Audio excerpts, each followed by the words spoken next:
برای اولین بار در ایران فالوده نوتلایی تو قدیمی ترین فالوده فروشی تهران پیش پیشکسوت فالوده ایران عمو هاشم با 100 سال سابقه. خدا وکیلی دلبرو کجا دیده بودین؟ اینم از توت فرنگی که ترکیبش با نوتلا تکه واقعا. تنها جایی که این ترکیبات جادویی با فالوده رو شما میتونین پیدا کنی فقط توی فالوده فروشی جهرمی با 1 قرن سابقه است.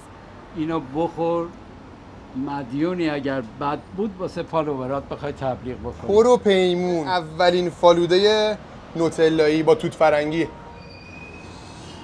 امروز اومدم مغازه‌ای که حدود 10 نسل باهاش خاطره دارن. فالوده معروف جهرمی، فالوده‌ای که ذاتاً خودش با میوه ترکیب میشه و از دستگاه طعمدار میاد بیرون. تا امروز که فالوده نوتلا رو برای ما عمو هاشم رو کرد. لوکیشن جدید اومده خیابون فاطمی، دقیقاً روبروی وزارت کشور.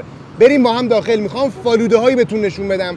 همین امشب پاشی بیا اینجا. بریم عمو هاشم. بالای 10 تا فالوده میوه‌ای دادیم که همشون با میوه‌های طبیعی ترکیب شدن. ترکیب مورد علاقه خودم فالوده توت فرنگی با فالوده جنجالی آلبالو با تیکه های آلبالو بی‌نظیره. خودم عمو هاشم عاشق این ترکیبه. مگه میشه تو فصل انبه فالوده انبه نزنی؟ عاشقشم. طبق سنت قدیم فالوده زعفرونی با تخم شربتی تازه و خنک سرو میشه. تابستونی ترین فالوده یعنی فالوده موهیتو، اونم با لیموی تازه وسط تابستون. چه شود. و پرفروش ترین فالوده شون یعنی فالوده لواشک که ترکیبش با این فالوده شاتوت با خود تیکه های شاتوت جنجالی ترین ترکیب دنیاست. مگه میشه تابستون شو آدم از فالوده طالبی بتونه بگذره؟ اینم از سنتی ترین فالوده معجون سنگین با مغز پسته فراوون بی‌نظیره. فالوده های ما هم حاضره. ببین تنها بدی که فالوده جهرمی داره اینه که مثل من معتادش میشی و به نظر من این جذابترین حالت اعتیاد خوشمزه